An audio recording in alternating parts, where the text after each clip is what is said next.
Okay, so with regard to the media, because you've referenced it a few times, one of the criticisms that your book has gotten is that there's so much anecdotal evidence, which is because, as you've stated, it's impossible to find statistics because they don't exist.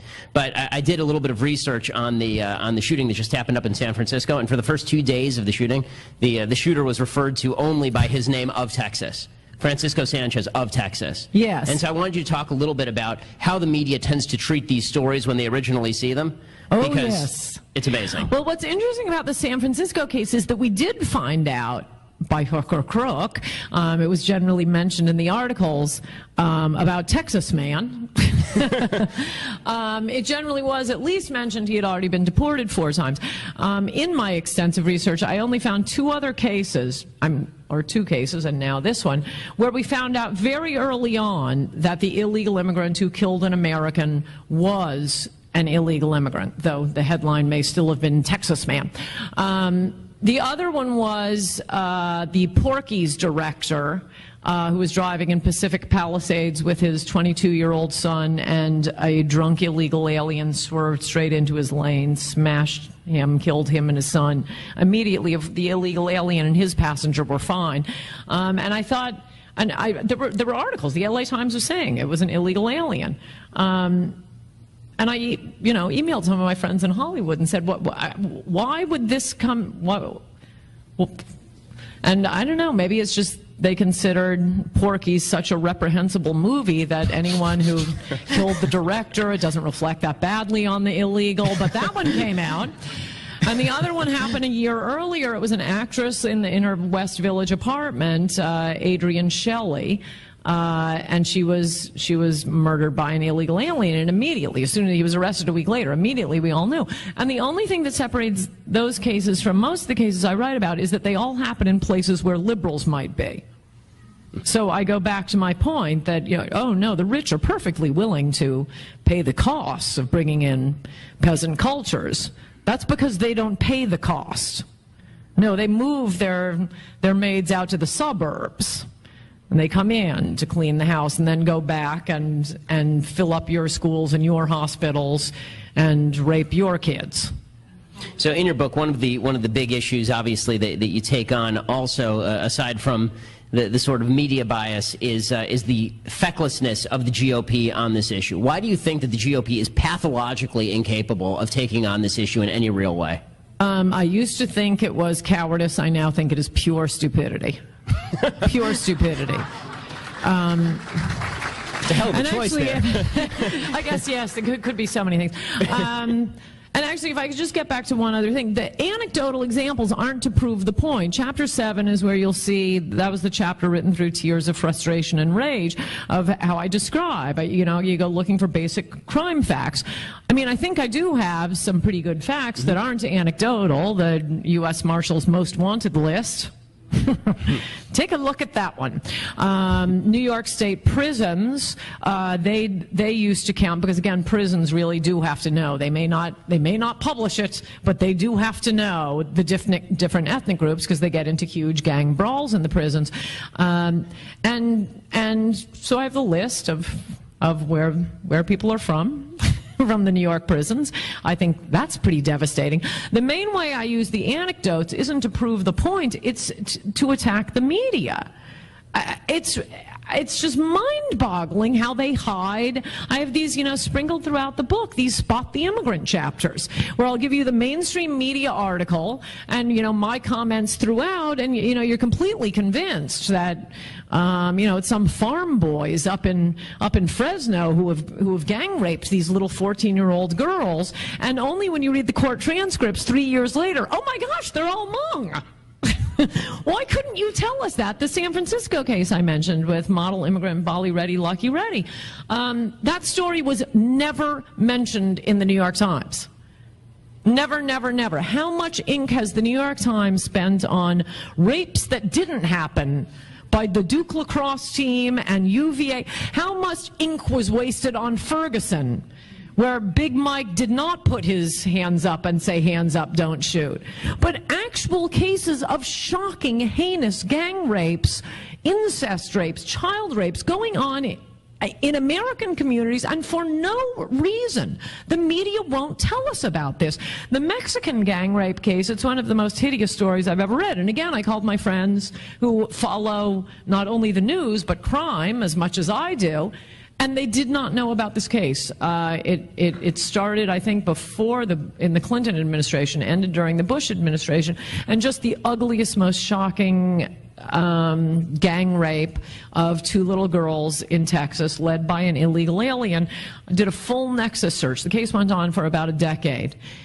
Never was illegal immigrant, or Mexican mentioned in relation to the main gang rapist. And this was the largest number of death penalty cases in Texas, which isn't shy about the death penalty, for about a half century. It was a pretty big case. There was one article in the New York Times about the case, but never did our media mention Mexican immigrant, much less illegal immigrant from Mexico, until they used the fact that the lead rapist was a Mexican to try to spring him from the death penalty.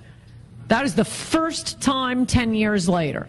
And the full description of the first mention I found was, in a Texas case. That's how you're going to describe one of the most brutal gang rapes I've ever read about. So the point of all the anecdotal evidence isn't to prove the crime point, it's to prove our media is shockingly corrupt and lying to you, and you are going to have to demand information about immigration if we're ever going to get it. And back to the stupidity on the Republicans. No, I mean, after the fact that Trump has struck such a chord, do any of them have eyes? Don't they want to win? This is apparently a popular topic. I gave a speech out in Ontario, California last week, and I didn't realize, I mean, you know, they're nice people like you. Some of you might be Cruz supporters. Walker announced today. If any of you are Rubio supporters, we'll have a little chat about that. But I mentioned during the question and answer, I mentioned my fondness for Donald Trump, and the room exploded. They were so happy. It was 100% for Trump. And I mean, I can't say I believe he's going to be the nominee. For those of you who follow my work assiduously, you know that I'm constantly saying Republicans don't get distracted by someone who hasn't been a governor or at least a senator. It's not going to be the nominee. I don't know with Trump. If none of these Republicans pick up on this, it's just wide open there. And I wish, you know, my secret plan, and this comes out in the last chapter of my book. The one guy with a 20-year fantastic record on immigration is Mitt Romney.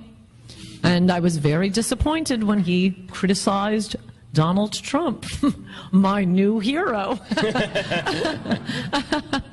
Well, when Romney comes in on the hang glider right into the middle of the race as the 17th candidate on that stage and just bumps Rick Santorum off, it'll be amusing. I'm thinking people will see that debate and think, oh, man, Romney was the best we ever had it.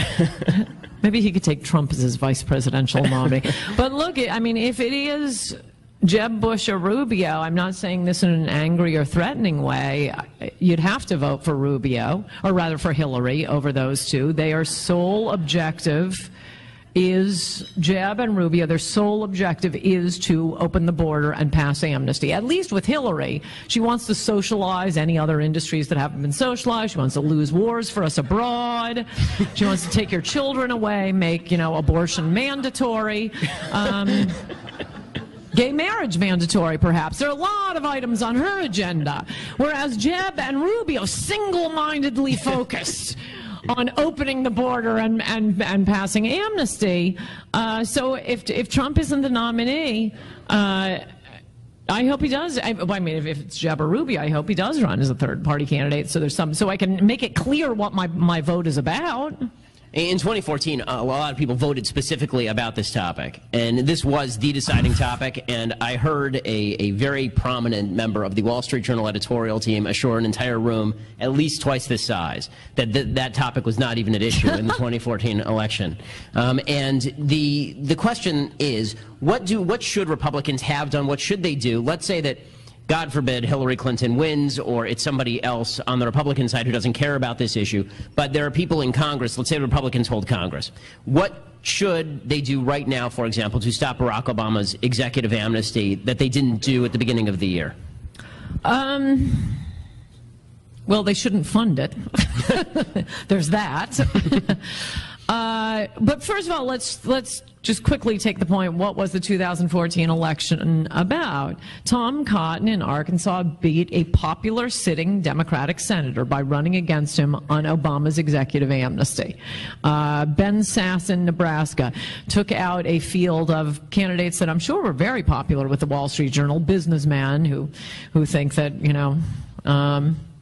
amnesty is a fine idea. Ben Sass lapped both of them. He got more than the two of them combined. And, of course, there was the famous election of Dave Bratt in Virginia, taking out, for the first time in history, a member of the leadership of Congress. Oh, and I'd also throw in here Scott Brown in Massachusetts, whom, if we were, ranking races by level of difficulty, the rest of them are doing somersaults compared to this guy who has to do, a triple layover, flip off the shallow end of the pool. It was Scott Brown did incredibly well by raising the amnesty issue. It is popular with voters. It is not popular with, unfortunately, most of the people who control the media. And when the defunding of Obama's executive amnesty came up, the Republicans did try to fight it, and the Democrats did filibuster it for 3 weeks.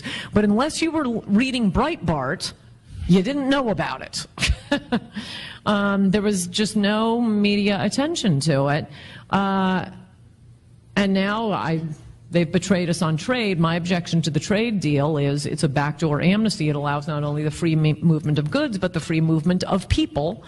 So a company can say, well, I need so many low-wage workers coming in to take these jobs. Republicans have a winning issue here if they would just talk about it. And look, the Ann Coulter rule is there are a lot of bad Republicans. There are no good Democrats. There are a fair number of Republicans in both the House and the Senate who are fantastic on amnesty, and we need to push them and elevate them, and people need to be more like them. And I also think we should take out one. This is what we as voters can do. They should stop being stupid. I think we only need to take out one of these guys, maybe John Boehner, just one of them. And again, as you know, if you assiduously follow my work, I harangued all of you to vote for the Republican, don't go for the Tea Party candidate, because really bad things happen when Democrats control the Congress. But that's why the Bratt thing was fantastic, and a lot of these Tea Party candidates, I'm not even sure I believe half of them, but they're not that good. They haven't run for anything before. We need to find a place where there is a good candidate to challenge a bad Republican. And that, as Voltaire said in Candide, we hang one to encourage the others.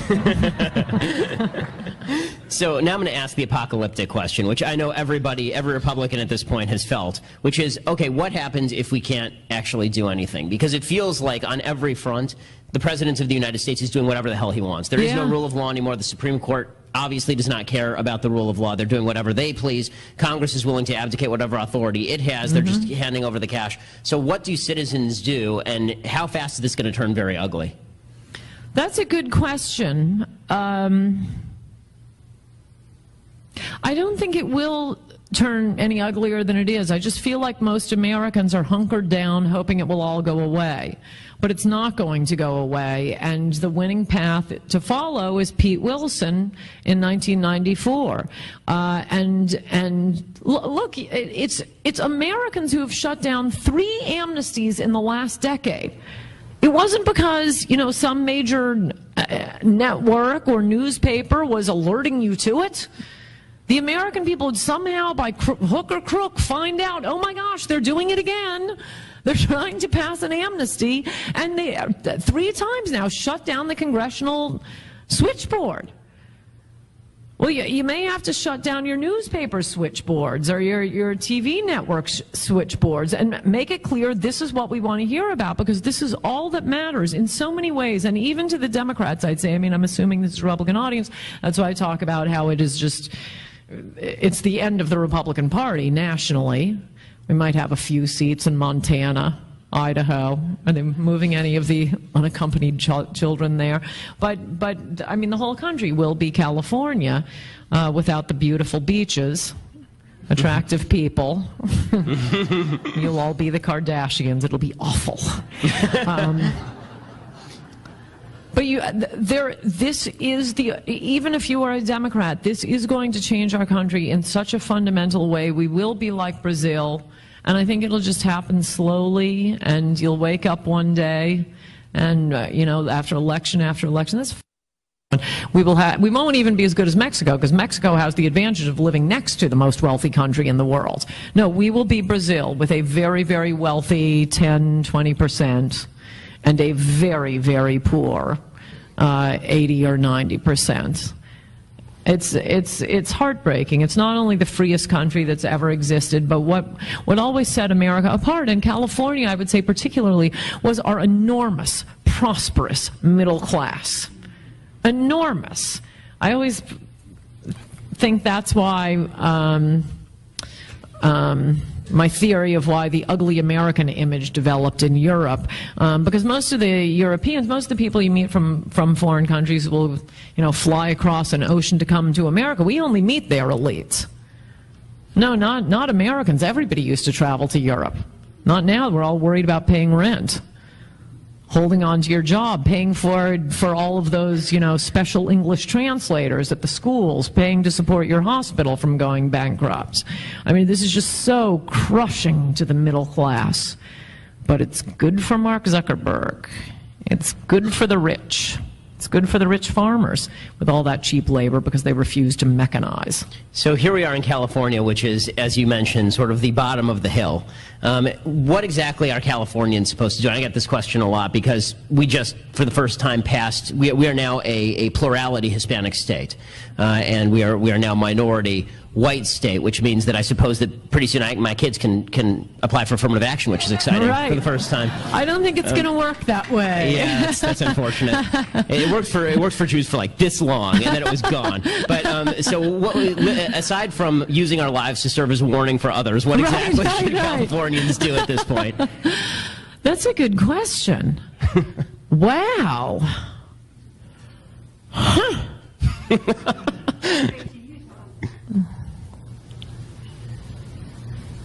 This is not an encouraging pause. I'm thinking. Yeah, I think you're just a warning for others.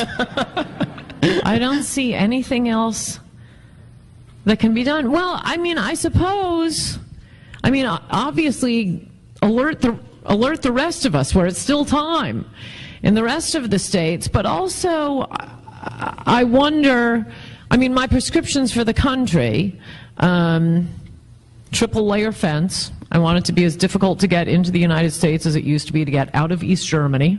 I'm so sick of hearing fences don't work. It's like shoelaces, they just don't work. What? What are you talking about? Of course they were. Yeah, oh, they cannot come untied. I know the human spirit. My long-term plan, which would be fantastic for Israel, is to move them to the northern portion of Mexico. I have a chapter, Why Can't We Have Israel's Policy on Immigration? That's a country that knows how to defend its borders. That would be good for them, good for us, fantastic for us.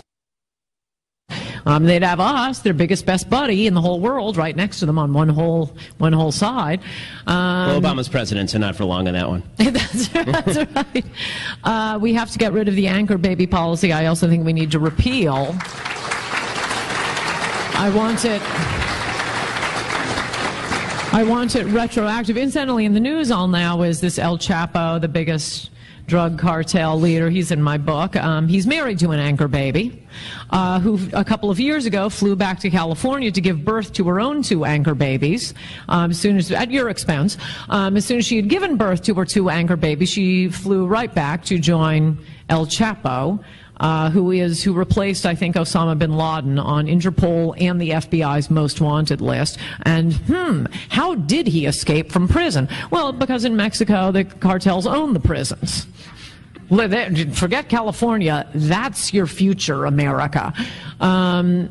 So, as I describe in my book, is the anchor baby policy was a footnote in a Justice Brennan opinion in 1982. This does not go back to, the Reconstruction Amendments. The 14th Amendment was about one thing, again, utterly insulting to black Americans. The 14th Amendment, why was that passed? So that someday La Raza could usher across Mexican women who were 8.5 months pregnant. They could drop a baby and say, "Ha, you didn't catch me. I'm an American citizen now." No, people don't put trap doors in a constitution.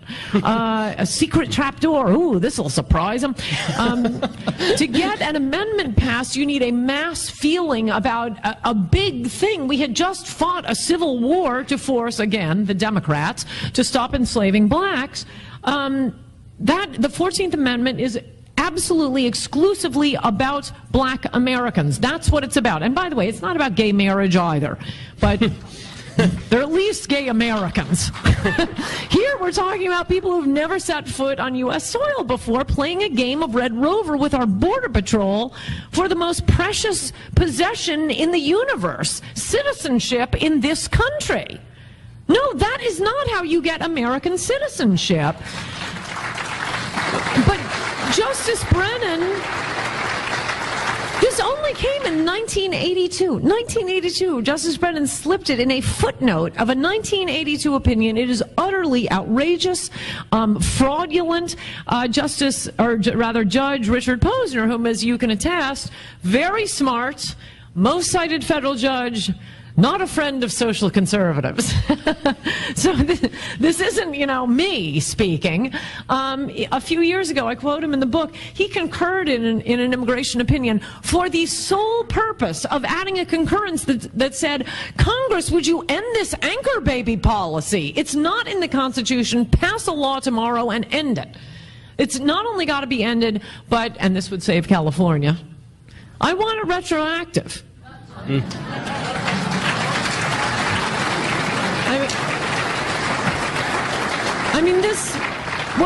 What if we had a mentally delusional Supreme Court justice,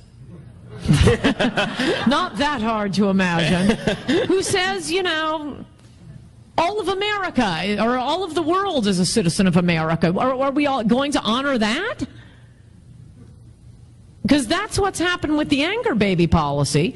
Just make sure Kennedy takes his drugs this morning. Yes. Yes, what if we had A? I guess that was... so anchor baby policy, the wall... the moratorium. We need a complete immigration moratorium. So this isn't just about Latin America. It isn't just about Mexico. I don't want European immigrants coming. I don't want anybody coming. No marriage. No refugees. No asylees. Just shut it down for 10 years, and you'll see. I explain it toward the end of my book. My original idea was, let's go back to pre-1970 rules and try to get, as I say, people who are better than us, rather than people who are worse than us. But that won't work because we have all these nonprofits. We have hundreds of, ACLU migrant rights groups and George Soros Open Society Institute and La Raza, founded by the Ford Foundation, incidentally, not by Hispanics, like LULAC was. We have hundreds of these groups. I do a paragraph that goes on for a full page of just some of them, and those are all the ones who become the immigration judges. Those are all the ones who work at the INS until they are all out of business and vacationing in, Cuba and fighting with the Tupac Amaru in Peru. Until they are gone, America can't be safe. So we need to just shut down immigration altogether for a decade, dust off the books, assimilate the ones already here, and then we can start it up again totally cheap. I could do it all before breakfast. Just send me the photos. I'd be right 99% of the time. I'd be better than what we're getting now 100% of the time. Ann Coulter, 11-time New York Times bestselling author. Thank you so much. Thank you. Thank you.